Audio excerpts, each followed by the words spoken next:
I've said that what happened to me is so bizarre. It's like I'm the elephant man. I got an elephant's trunk for a nose, and I look like a monster for that reason. I'm set apart. Now, what happened to me? Well, it took me a lifetime to figure this out. What happened to me was, as far as I can reconstruct, America's Man of the Year. That's the name I have for the man who was supposed to have been my father, but I call him now America's Man of the Year because toward the end of his career, he won Man of the Year award at the hospital where he worked. And I gotta say, I was present in the shadows looking on during that celebration at a big fancy country club for the wealthy, and wow, was it a, how do you describe this? It's like a, I don't know. I don't think I need to. I think anybody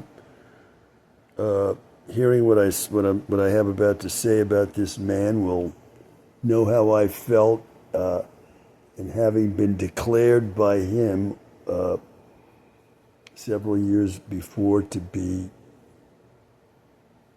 crazy, a certified paranoid schizophrenic, which is almost a designation as rare as having an elephant's trunk for a nose. It's that rare among people suffering from the mental diseases. It's that rare, and here I am, certified when I had no so-called history of mental disease, and I had a record of achievements behind me that should have stopped this, but since it was being engineered by somebody in authority who others trusted in this matter, the word of this monstrous liar was taken over mine, and this happened to me. So, what did happen? I'm saying that when I was around 13, 14, and I think may have started when I was around 12, or before, it might have started in infancy, his abuse, sexual abuse of me. But around the age of 14, for sure, what he started to do was he'd submit me to like a 4 or 5 hour, what I call a CIA interrogation. This was me as a captive audience in a room alone with him, the entire family having gone to their bedrooms and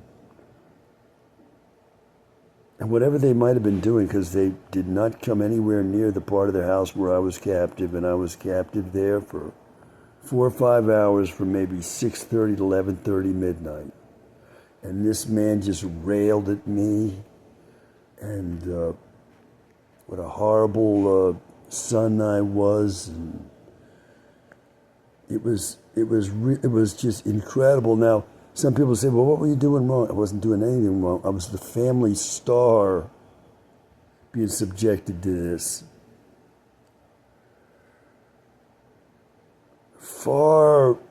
By far the best student in the family, by far the best athlete, by far the most well-liked with the most friends, the most successful in every way of all the kids. And for 5 hours, I got raked over the coals this way, and I had done nothing to merit this, and I had to sit there, and no matter what I said, it set off volcanic reactions from this monstrous liar that was America's Man of the Year. And when he got done with his 5 hours of abuse, all the while he was drinking whiskey, chain smoking cigarettes, getting drunker and drunker as the night went on. And he was an alcoholic, and he was a confessed alcoholic. He went into Alcoholics Anonymous eventually. he would say, okay, you can go. And at that point, I got up and started to walk toward my room, which was in the basement. And he would follow me down, right behind me. Then I'd go into my room, and it was like walking on eggshells because I could not say anything to him that wouldn't come back at me with tons of angry energy being directed at me, so I didn't dare say a word or do anything, and I'd get undressed for bed. I used to sleep in my underwear. So I'd be in my underwear and my undershirt, and I'd get in bed, and he would sit down by my feet, my ankles on the bed, and he would start feeling up my legs, saying this, "You're gonna be great." Now, what did he mean by that? I had no idea. Great at what? I'm going to be great? Great at what? You're going to be great. He's feeling up my legs. You're going to be great. I said, thanks, Dad. You're going to be great. And then, so finally he'd get up and leave the room. Well, my theory is he would come back later that night when I was asleep. He would apply ether to my nose and mouth so that I wouldn't wake up, and he would male rape me, clean up, and go about his business. Now, I'm saying that happened with 100% certainty. And let me just stop there without going into all the evidence I have that makes me 100% certain that this did happen. Okay? So, I'm saying in recordings like this one that because this happened to me while I was asleep, etherized, and I didn't even know it had happened, I went through life being rejected by women and rejected by men as well. And here's what I mean by rejection. Women wanted nothing to do with me.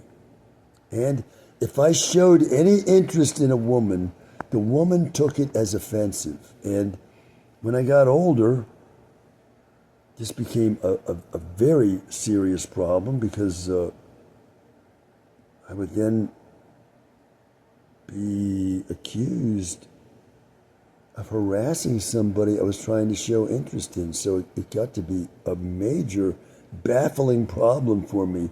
I found, however, that if a woman showed interest in me, then it would be okay for me to have a relationship with that woman. It was not okay for me to show interest in a woman. Okay? Now, that's the way things worked, and no one showed any interest in me, okay, until I was around 25 years old when a Nazi concentration camp survivor, 27 years older than I was, showed interest. And she was absolutely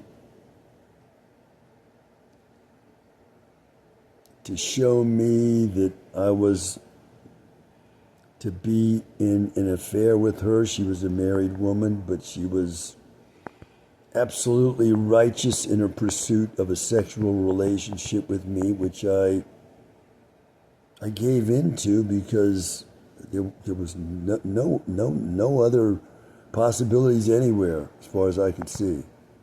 And so there was my first relationship when I was 25. It was an affair with a married woman. It lasted about 2 years. Now, after that,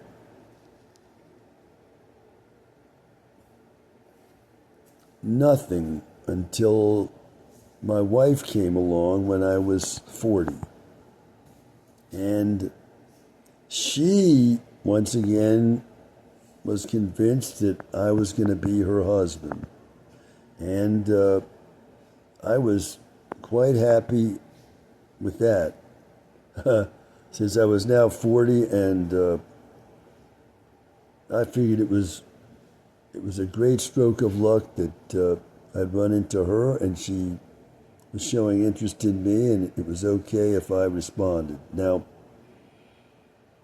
what has the world offered me in terms of possible relationships? It offered me a woman 27 years older than I was, who didn't look anything like what I wanted in a woman, and was not anything like the age or the background I had imagined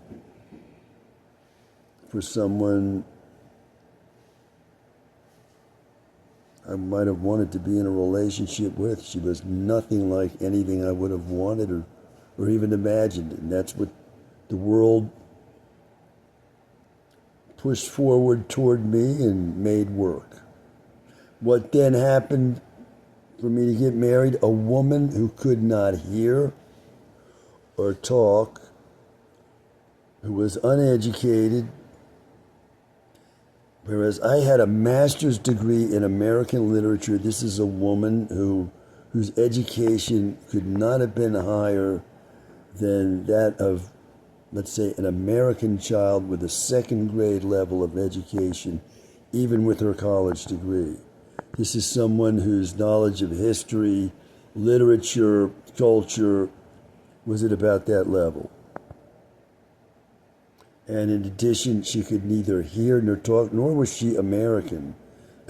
She was born and raised in a foreign land where she had been severely abused as a deaf person.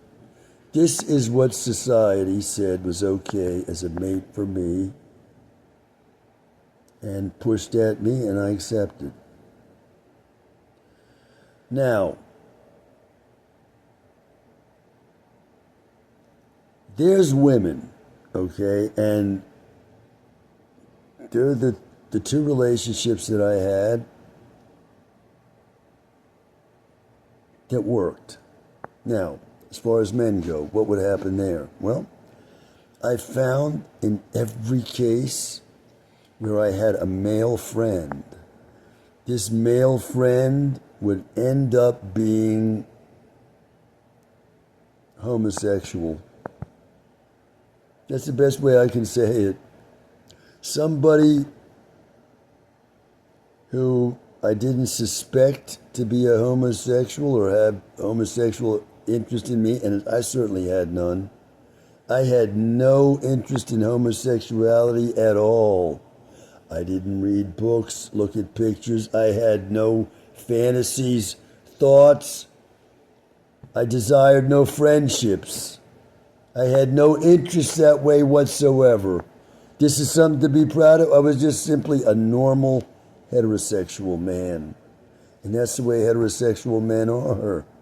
However, I had been repeatedly male raped while growing up without knowing it. So how did I look to others? Well, it took me a lifetime to figure this out, because all these male relationships ended up how? Even if the time period was like 6 years, at the end of the 6 years, it was always the same. Okay, drop your drawers, let's get started.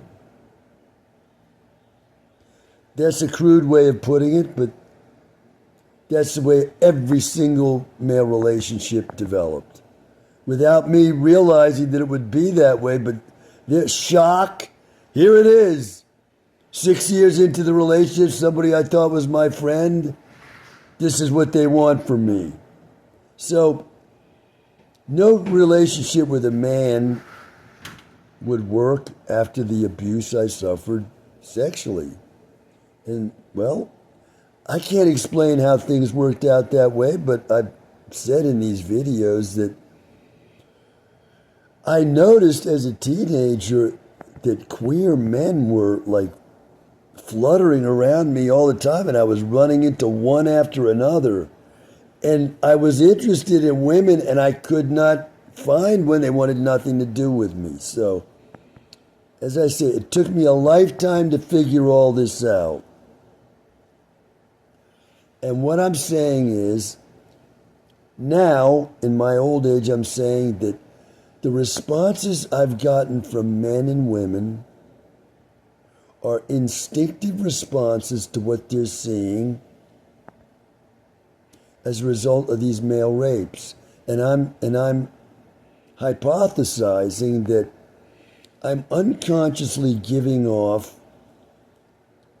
messages about these male rapes which no one can understand.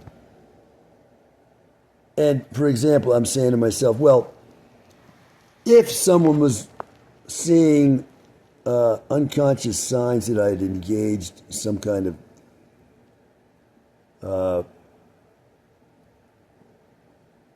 male sex, okay, that included penetration of me by another male, I'm hypothesizing that they're not seeing like any unconscious signs of a struggle.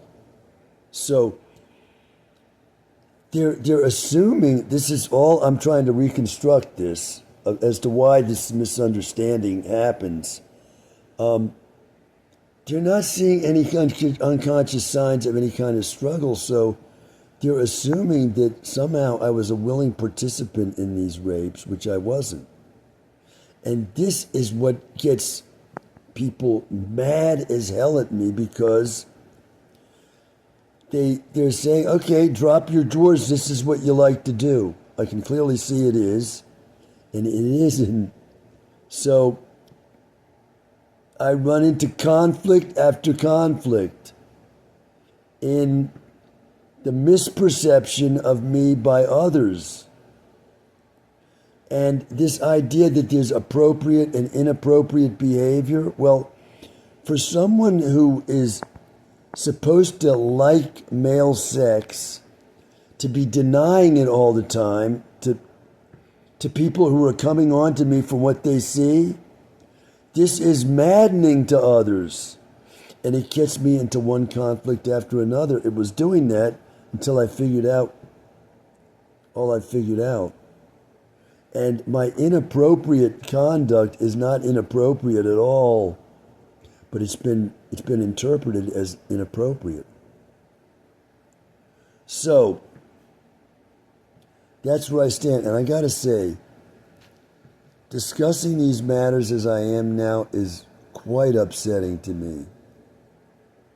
I'm in the midst of making this attempt to explain myself. I am deeply upset right now, and I'm wondering what the value to me of an explanation like this could possibly be. I don't know, but here's my attempt to explain. Today is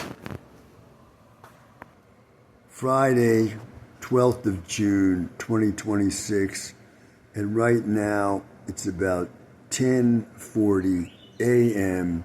in the Washington, D.C. area of the United States of America.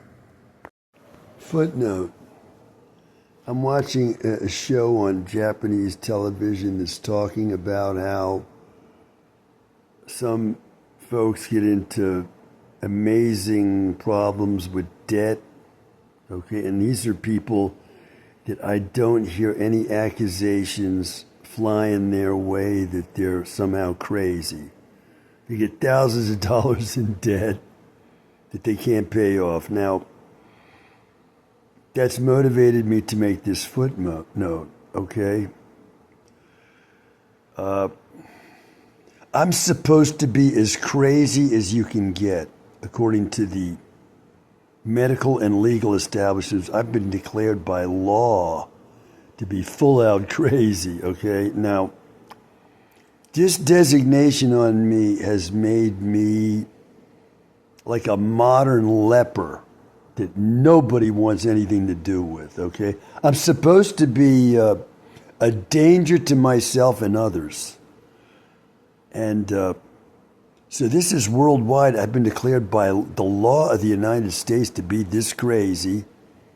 Whereas I got to say, I was thrown in among the crazies, so I have a lot of experience with crazies, and the designation that any of those folks, even in the state mental prison for Maryland, they are not designated as certified crazy, even if they're in there for years. So this fraud perpetrated on me was life-destroying. Now, I'm watching a show about people who get into debt. Now, I'm supposed to be full out crazy. Here's what I've done. I'm an old man now. So these are proven facts of what I've done, okay? Starting out at the age of around 40, after years of unemployment and 2.5 years in a halfway mental prison house and the rest of it, I went out on my own at around the age of 40. I got married, and I was unemployed when I got married. And what did I do? I had a son with my wife, and I paid that son's education and paid all our bills on time, in full. And paying for his education at one of the most expensive private schools in the United States is something that I did through the use of financial aid, which is a very complex system that I undertook each year successfully. Okay? I'm full out crazy, and yet I did these things that even normal people, so-called, are unable to do. Okay? So I paid his way through one of the most expensive private schools in the United States without going into debt. Okay? I took out no loans. I managed my money that way. Okay? Me and my wife. And in addition, I paid for our son's athletics. He was a soccer player who wanted to play soccer outside of school, so these leagues that he was in were quite expensive, and I paid for those in full as well. This meant that my wife and I lived a highly thrifty life. We bought our clothes in Goodwill stores. We did not go out anywhere. Movies, dinner at restaurants, never. Cultural events that cost any money, never. A concert, a play, a movie even. We never went to any of these things. We never spent a penny in that direction.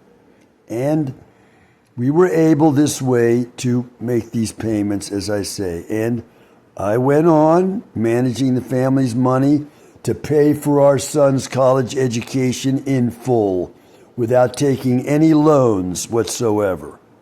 In addition, I bought 8 acres of land in Colorado, and I bought a house. It cost almost $500,000. And I bought that house in Montgomery County, Maryland, one of the most wealthy counties in the United States. This is somebody who had the salary of a middle-class person. I worked for a labor union, and my salary was... Our son, in his first job after college, made more than I made when I was retiring from my job. And let me say that I did work that job successfully to retirement. Now, I've done all these things, and I'm full out crazy in the United States of America that no one wants anything to do with, okay? And I just want to make that footnote. That's all from me for now. Bye for now.